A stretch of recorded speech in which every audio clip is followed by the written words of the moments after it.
Well, welcome to City Hall. For those of you who have never been here before, if you live in the city, you own 1/8 millionth of it. We've been renovating it, so sorry for all the construction around, but it has not been renovated in 50 to 100 years, some parts of it. It was falling down, and we're determined to fix it and make sure that it is a building that stands the city in good stead for a long time. This is a bill signing. We have it every time when a bill is passed by the City Council, whether it is at the request of the administration or opposed or objected to by the administration. Nevertheless, whenever they pass a bill, we then have a hearing here. And then, assuming I haven't changed my mind, I sign the bill. If I don't sign it, I will either postpone consideration of it, which has happened a few times, much to my staff's annoyance. I've listened. A couple times I've changed my mind, so what you say actually does matter. And when I veto the bill, it always gets overridden anyways, but the administration, I've said from day one, is going to take a stand, and we don't let anything just lapse into law. We give people a chance to express themselves. You should know that the City Council, unlike other legislative bodies at the state and federal level around the country, really, this City Council does consider every bill. I think virtually all of the members of the City Council actually read the bills and comment on it, and they have hearings, and that is unusual in legislators, generally legislatures, at state and federal level. An awful lot of time it's the leadership that does it, and the members just automatically vote. We have a much better form of democracy here. Our City Council really is an equal partner in running the city, and they give consideration. Sometimes I agree with them, sometimes I don't, but it's democracy that I think is a lot better than the democracy many other places in this country. The first bill before us today is introductory number 935, and it is sponsored by a bunch of council members: Arroyo, Cabrera, Chin, Delon, Drum, Fiddler, Gennaro, Gentili, Gonzalez, Ignizio, Capel, Mark Viverito, Mendez, Otto, Recchia, Rivera, Rodriguez, Rose, Ulrich, Vaca, Valone, Van Bremer, and Koslowitz. And this bill renames 41 thoroughfares and public places throughout the city. When you go by a corner and you see a sign that has somebody's name on it, I suspect most people don't know who that person was, but they, I hope, stop and think that that person must have been deserving of the honor and a person who made a difference for the city. And you want the young people to say, I would like to be like them and someday maybe deserve the same honor. So it's a nice thing to do, but I think it does have a real purpose, as well as pointing out that we aren't quite as cold and cruel and removed from who helps us as some people would think. We actually do try to recognize, to the extent possible, people that make a difference. The first street name I will read, Felix and Ivan Vale Way in Brooklyn, is named in honor of two people who died on September 11th, 2001. The second street name, Doris S. Torres Way in the Bronx, honors Ms. Torres, who died as a result of her injuries sustained on September 11th, 01. And although this is a modest gesture, this local law demonstrates, I think, the city's commitment to always remember those who perished from the events of that day. The next five names I will read are names in honor of police officers and members of the military who died in the line of duty in the service of our city or our country. Police Officer Irma Lozada Way in Brooklyn, Thomas Martin and William Snee Corner, World War II heroes on Staten Island. Police Officer Nicholas Panico and Police Officer Robert Burns Way in Brooklyn. Staff Sergeant Henry Cichone and Corporal Stanley Cichone Way on Staten Island, and Lance Corporal Michael D. Glover, USMC Way in Queens. The remaining 35 names represent individuals or entities that are being honored for their lifetime accomplishments, and while it's really not possible to describe the reason for each individual or entity that's deserving of a street name change, each council member who submitted a name presented a detailed justification for this honor. So let me try to read these names, and if I mess up on the pronunciation, I'm sorry about that. I do it all the time. All Hallows Way in the Bronx, Arsino Rodriguez Way in the Bronx, Rodney Venezuela Vargas Place in the Bronx, La 65 de Infanteria, the 65th Infantry Regiment in the Bronx, William and Sarah Riccio Way in Manhattan, Dorothy M. Allen Place in Brooklyn, Stephen R. Trimboli Way in Queens, Guillermo Vasquez Corner in Queens, Sister Mary Patrick McCarthy Way in Queens, John S. Salogub in Brooklyn, Pat Doylan Way in Queens, Christchurch Lane in Brooklyn, Andrew Torregrosa Jr. Way in Brooklyn, Karen Barone Way in Brooklyn, Forte Bellino Way in Brooklyn, John F. Antoniello Way in Brooklyn, Howard E.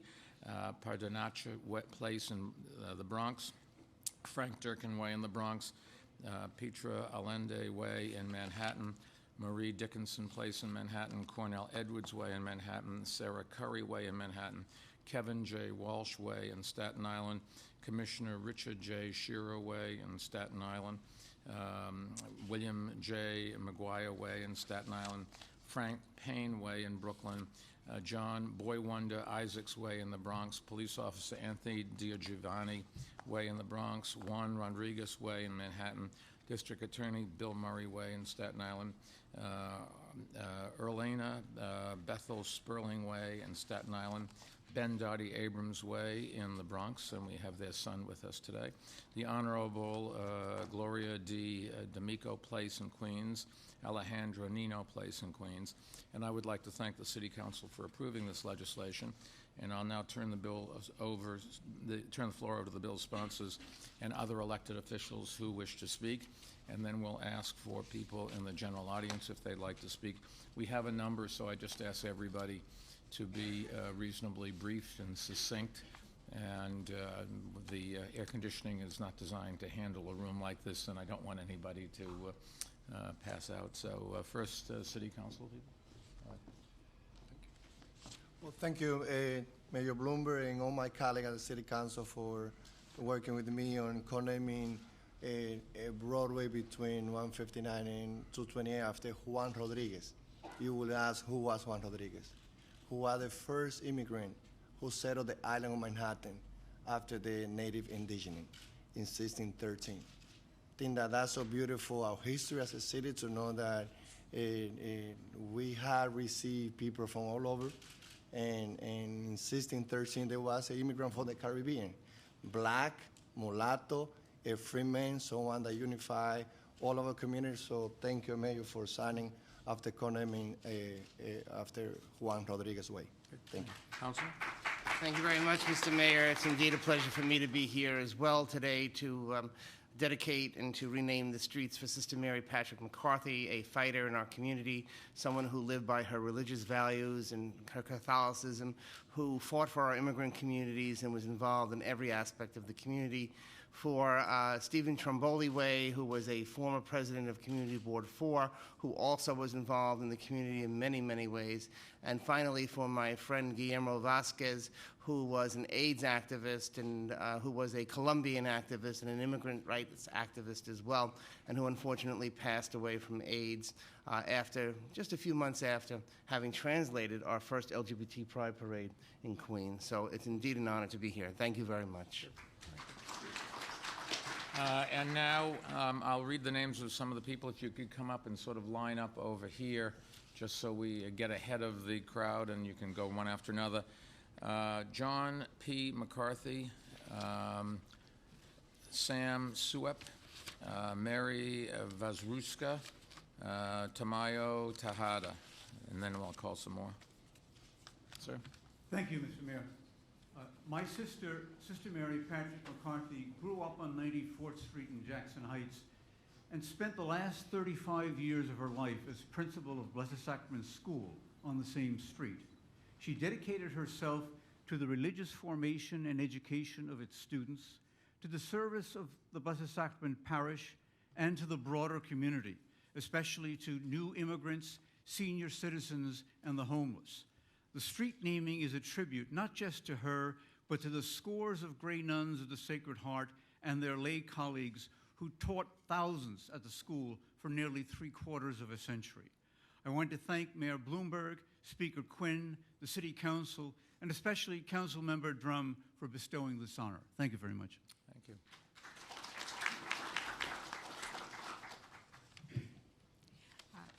My name is Mary Viverska. First, I would like to thank Mayor Bloomberg, Speaker Quinn, the whole City Council, and Councilmember Drum for making this day possible. I go back to the 70s with Sister Mary Patrick when I first moved into Berlin Co-op. I am pleased to say that I had 30 years of friendship and a working relationship with her. During that time, we were able to, as board members of the Jackson Heights Civic Association, form the Catherine Sheridan Center, which 40 years later is still a thriving center and a powerful force in Jackson Heights. On the education side, we had a problem back in, I guess, the late 70s. The Supreme Court had ruled that we could not have Title I programs in the city schools. Sister Mary Patrick was concerned that her children, particularly those in the immigrant community that could not speak very well, would lose their English as a second language opportunities. We worked together with Gary Ackerman, who actually supplied trailers outside the schools so the children were able to step several feet and just get their training without having to lose 1 minute of classroom time.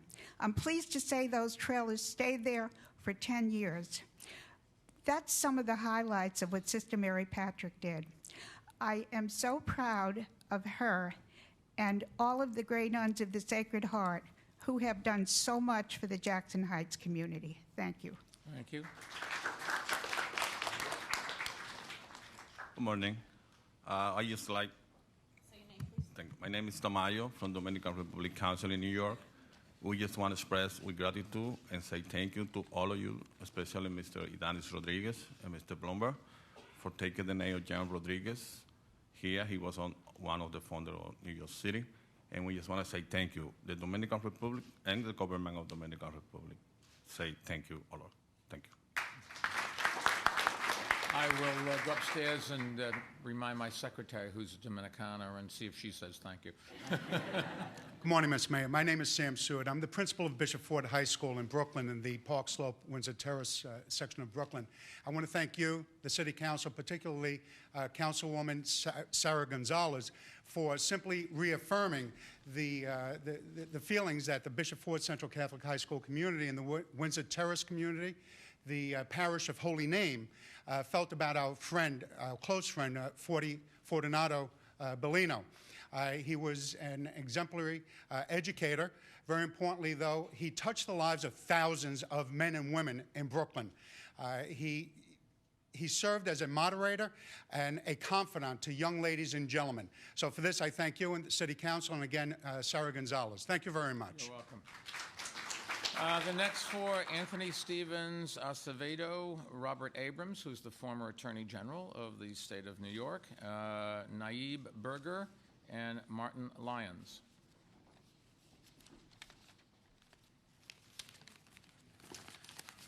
Good morning, Mayor Bloomberg. Good morning, Councilman Idanis Rodriguez. Good morning, other honorable members of the City Council. Good morning to fellow New Yorkers here. My name is Anthony Stevens Acevedo. I'm Assistant Director of the CUNY Dominican Studies Institute at City College. And I'm here this morning to express my excitement, or I should say our excitement on behalf of the CUNY Dominican Studies Institute at the mayoral bill signing for Juan Rodriguez Way. I think that honoring the contributions and the participation of myriad of human groups and cultures that constitute New York, and doing it in a way that is easy for everybody to see and remember, is a healthy practice for the city. And this honoring becomes more important if it contributes to incorporate groups or collectives that so far have not been given the acknowledgement that their numbers and the impact on our city deserve. It is even more significant when it puts under the limelight an individual like Juan Rodriguez, whose historic actions had been rather silenced in the past, and as I think has been the case with Juan Rodriguez. This street naming of Juan Rodriguez Way will highlight the presence and contributions from the beginnings of the city's history as an urban conglomerate of that big chunk of New York population formed by African Americans and Latinos. and more in particular, I hope, the contributions of the more than 500,000 Dominicans that reside in this city today. Juan Rodriguez was an Afro-descendant born in La Española, today's Haiti and the Dominican Republic, that the early colonial society that during 4 centuries evolved into what is today the Dominican Republic. As such, he brought to the Hudson with him in 1613 a lot of what that society was about after more than 100 years of existence already in 1613. I congratulate the City Council of New York. I congratulate Mayor Bloomberg for passing this law. Hopefully, thanks to it, someday the children of the city will know that early in the beginnings of the town, together with the earliest Dutch settlers and the Native Americans whose land this was, there was a black man from Santo Domingo that almost certainly spoke Spanish and defended his freedom fiercely, we know that from the documents, and made a contribution that helped the city become what it is today. Thank you very much. Thank you very much. Bob? Mr. Mayor, members of the City Council, my deep appreciation, and to Councilman James Vaca from the Bronx, who helped make this possible. The American dream manifests itself in different ways for each of us. For me, it was my mom and dad, Ben and Dottie Abrams, who ran a luncheonette candy store at 2000 Holland Avenue in the neighborhood that I grew up in the Bronx. My dad got up at 4:30 in the morning, worked 16 hours a day till 8 o'clock at night. My mom was at his side for the better part of that day. My sister and I tried to help out in the store. It was a candy store that sold sandwiches, soda, ice cream. By the way, Mr. Mayor, we never sold a soda larger than 12 ounces. That was the largest glass we had in the store. I'll tell you a quick story. The Smithsonian had a picture of Coney Island 45 years ago. Everybody on the beach, and it was a very famous photographer, and he got up on this big stand, and he aligned everybody, and they're all there in bathing suits. And I sent the picture to my health commissioner. What was noticeable? Not one overweight person in the picture. Very different today. The same picture would show that we have a big health problem, but I'm glad. Well, we sold some items that might have put on some weight for people in the neighborhood. We sold ice cream, sundaes, ice cream, malted milks, greeting cards, school supplies, toys. It was the neighborhood store, and it was the base for the neighborhood. People came in. There were 2 factories across the street. There were neighborhood people. People came to talk about local problems and national issues. And I learned a lot working in that store and working by the side of my mom and dad. I learned about hard work. I learned about the value of a dollar, about balancing budgets. I learned about diversity, about people. It was my earliest experience about relating to wide, diverse sections of our city. And hopefully the naming of this street, Ben and Dottie Abrams Way, is not only recognition to them because they not only worked hard in the store, but they were involved in the community, but is also going to be an inspiration for the continued activity of people who come to this city. The city is a magnet for the dispossessed, for people who don't have very much, work hard, not for themselves, but for their children and for the betterment of the overall community. And this is a very, very proud day for us, and we thank everybody involved. Good morning, Mr. Mayor and members of the City Council, and good morning, ladies and gentlemen. My name is Martin Lyons. I'm a friend of Frank Durkin. Who was Frank Durkin? Frank Durkin came to this city in 1947 as an Irish immigrant when his uncle, the Honorable William O'Dwyer, held your job, Mayor of the City of New York. It is an honor and privilege for me to be able to speak about Frank today, and I will be very brief. Frank was a great Irishman, a great American. He learned his skills as a very professional lawyer in the City of New York and remained in the City of New York to practice law. He was a friend of those that didn't have the money to hire a lawyer in court. He was a friend of the oppressed and the poor. He was a friend of those that got railroaded by the justice system. Frank Durkin was a true human being. And I would end by saying, life is a journey for all of us. And for me, Frank Durkin was worth having met. When life is a journey, it's the people along the way that make the life worth living. And such a person was Frank Durkin. And for that, I highly respect him. He was a man of great courage, great legal status, and he continued on a pro bono case basis in most with the poor and the oppressed and suppressed. And he did it on an international level by New York City. That was his main place. I was an immigrant, he was an immigrant. And he came here, became a good American, and he also worked internationally with Northern Ireland situation, which I'm very proud to say that he had a big hand in bringing peace to Northern Ireland. And with that, I will thank you all very much. Thank you.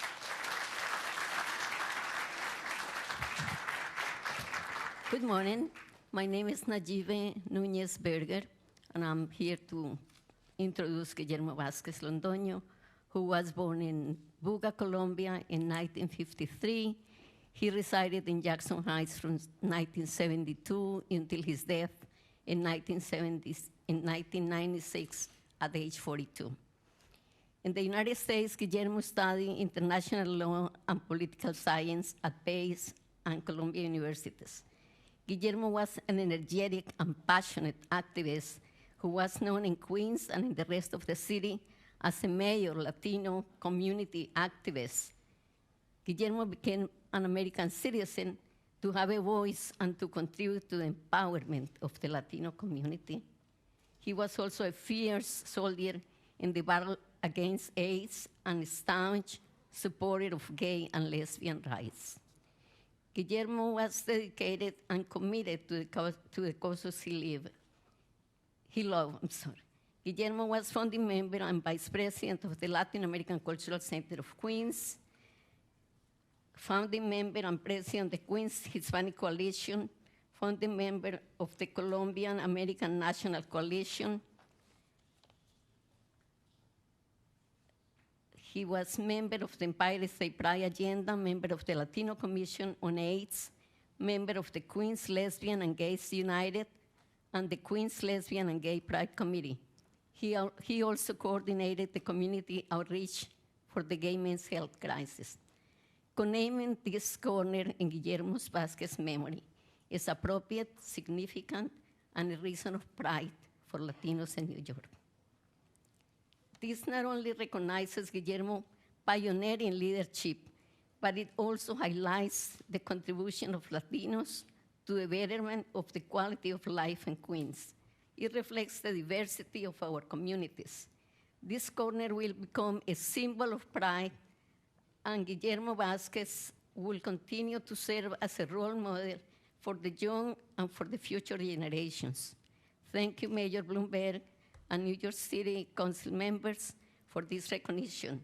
Our special thanks to Honorable Danny Drum and his wonderful staff who support this request. We are looking forward to celebrate with all of you this special occasion. Thank you.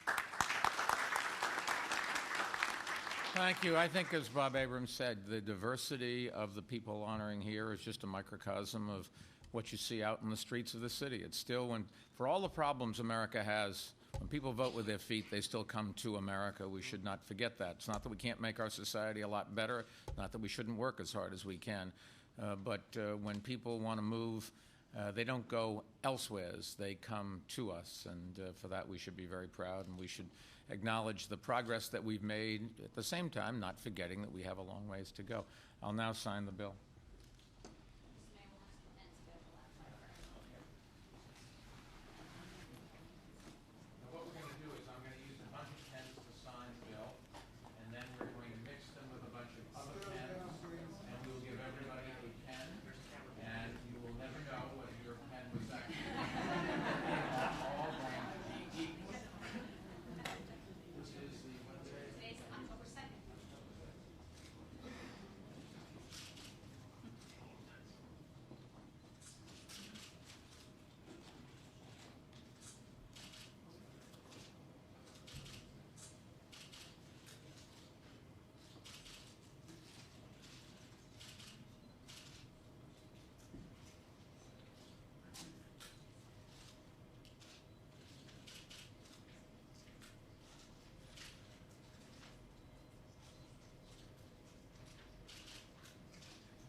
We have 3 or 4 bills more, more technical bills. If you'd like to leave or you'd like to stay, you're welcome to stay, certainly.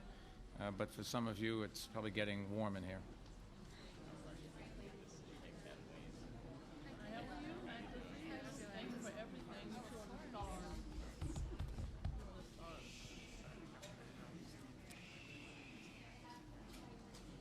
Sir?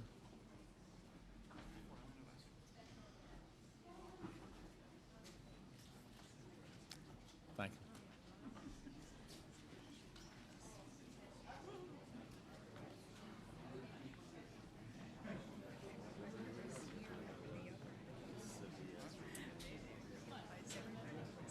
Adrian, how are you? Things good? Haven't seen you at meetings. Excuse me. So I haven't been all that. Legislation is not real. I think your prayer bill. What? I think your prayer bill. I did too. I think so. I thought they realized how important it was.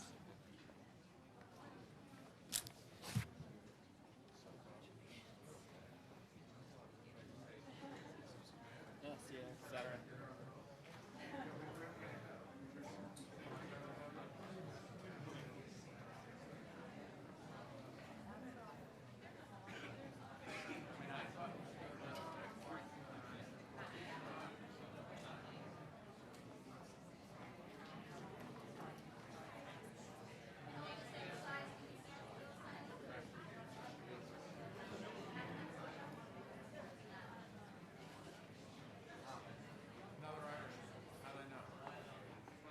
Sherry came back.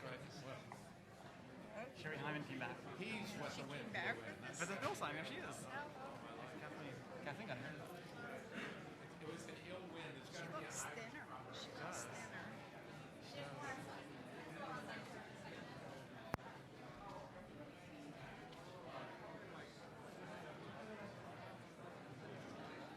I think they're going to speak, aren't they?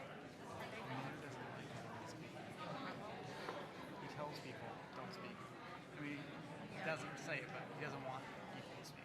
He puts up with people who speak and he smiles graciously. He's a very good host. Yeah, yeah. But if people from the I've been administration want to seeing- speak, he's just not a... No way. Maybe commissioners can speak. Maybe, or maybe it's like a really important issue. Just bills are just, it's not a... Or if he wants to justify signing it.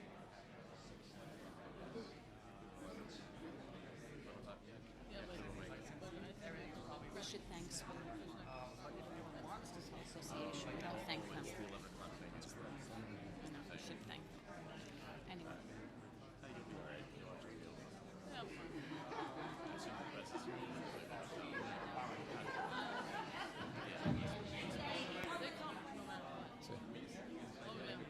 Absolutely.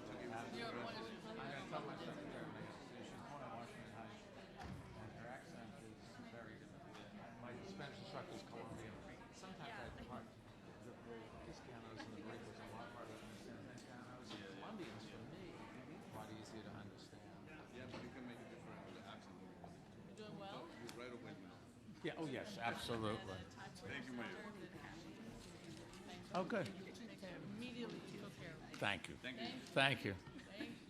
Okay, the next bill before us today is introductory number 404A, sponsored by Council Members Brewer, Cabrera, Foster, Gentili, Capel, Lappin, Palmer, Reyna, Williams, Rodriguez, Drum, Mealy, Mendez, Mark Viverito, Rivera, Jackson, Dickens, Garodnik, Van, Lander, James, Chin, Barron, Gennaro, and Koo. This legislation increases fines for illegally converting permanent housing to transient use.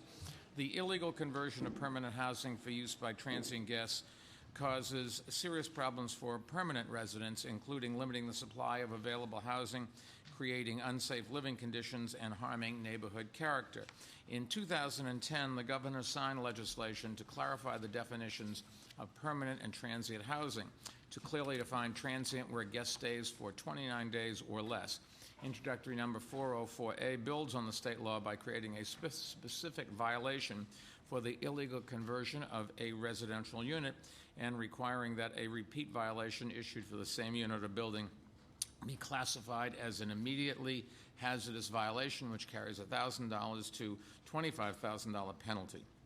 Increasing these penalties for illegal conversions will help to ensure that the city enforcement efforts are more effective. And I'd like to thank the Criminal Justice Coordinator, John Feinblatt, and Kathleen McGee from the Office of Special Enforcement for their work on this bill, along with my Office of City Legislative Affairs and also the City Council. What this does is it just puts a penalty on the state law, or increases the penalty on a state law that says 29 days is the difference between you turning your apartment into a hotel as opposed to subleasing it to somebody. Nobody's taking away your right to sublease, but clearly people in these buildings don't want to see a different tenant coming in every night, and when they expect some stability. And I think this bill is a good balance. Would anybody, Gail? No, thank you, Mr. Mayor. I want to certainly thank your staff, Ms. Hyman previously and Ms. McGee, are some of the best attorneys one could ever work with, and they have shepherded this. And I think it's so fabulous that both the Hotel Association and the Hotel Trades Council are here, because they want safe hotels. They run them and they work in them, and they want to make sure they're safe. Got a Riverside SRO Law Project, and Cunningham, you can never miss her. I'm a tenant and I vote. You can't miss her. And certainly all the work of housing conservation coordinators and all the advocates. This is a huge coalition that believes in affordable housing that's safe and quality, and I think this bill, as you indicated, does that. We want to make sure that working people who rely on single-room occupancy units for permanent housing get them, and that they are safe. We want to make sure that tourists who are here on vacation stay, have a good time, and have, perhaps if they need it, affordable hotels, but they want to have ones that are safe and that they aren't disturbing people who are getting up for work the next morning. We want to make sure, as you indicated, that whoever you're living next to is somebody whom you know and you can build a relationship with and work together for the betterment of our city. So that's what this bill does, picking up on what we passed in Albany, which your office, I want to be really clear, was so helpful in passing. It wouldn't have happened without you. So thank you very much, Mr. Mayor. Ladies?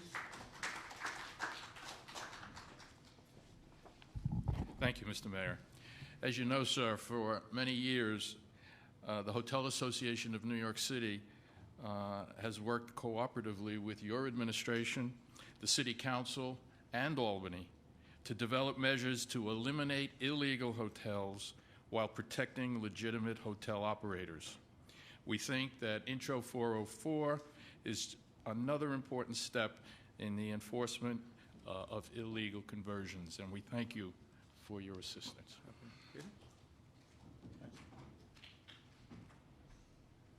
Thank you, Mr. Mayor, and I'd like to acknowledge the City Council and Leader Chris Quinn for passing this bill.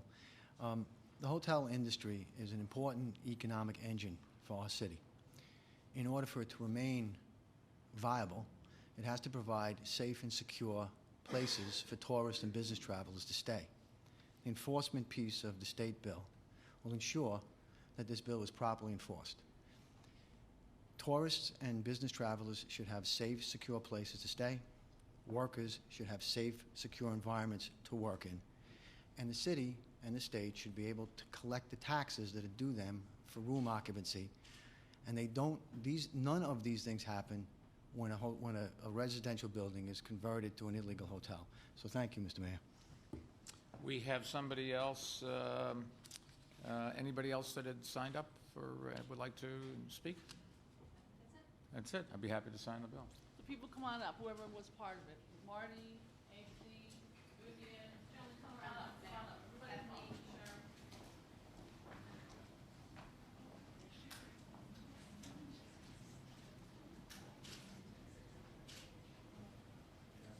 Come on, everybody.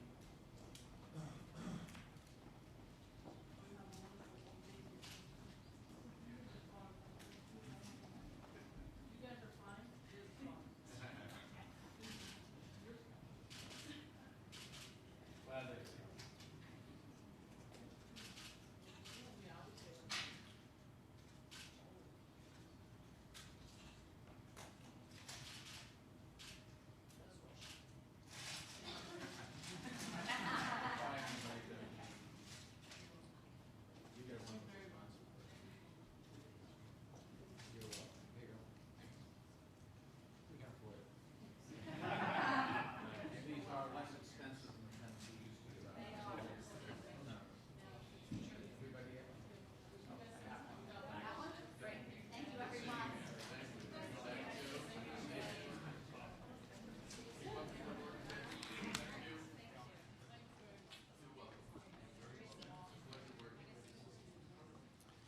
The next before us today is introductory number 771-A, sponsored by Council members Garodnick, Fiddler, Gentili, Jackson, James, Lander, Brewer, Gennaro, Van Bremer, Lappin, Barron, and Halloran.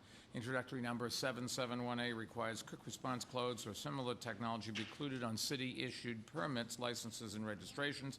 Quick response codes are matrix barcodes, which when scanned with a portable electronic device allow users to access additional information on the internet. Introductory number 771A will enable New Yorkers to instantaneously access any additional information beyond what appears on the permit, license, of registration. This legislation represents the latest of many initiatives which will further advance our administration's efforts to make government more accessible and transparent.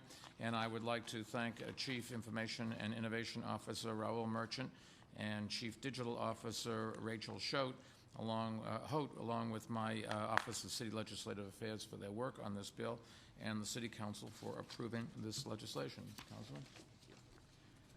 Good morning. My name is Dan Garodnick, Councilman from the 4th District and the sponsor of this bill. Mr. Mayor, this week I saw that you tested out one of New York City's cabs equipped with Square technology, which of course allows you to swipe your credit card anytime during the ride and sends the receipt to your smartphone. And this is just one example of the important work that you have done to attract technology startups to New York City. Now, I say if you can pay for your cab with your smartphone, then you certainly should be able to interact with many more elements of local government using that same device. We have already made great strides in promoting openness in city data, from 311 to the Big Apps competition. We passed the Open Data Bill earlier this year. And last year, Mayor Bloomberg, you were good enough to sign into law my street closure map bill, which would give the public online access to street closures that are due to, for example, construction, special events, or film shoots. Today, we're going to take it one step further. A year from now, all publicly posted city permits, licenses, and registrations will include some technology, such as a QR code or a radio frequency identification tag, to give New Yorkers the ability to easily access information with their smartphones that the city already makes available online. Connecting New Yorkers with information about city services as they confront permits and licenses on the street will make all of us more informed citizens and more informed consumers. This is a common sense law that brings New Yorkers a step closer to the government that serves them. So, Mr. Mayor, I encourage you to sign the bill. Thank you, Raul. Would you like to add something? Anybody want to add anything? If not, I'll sign the bill.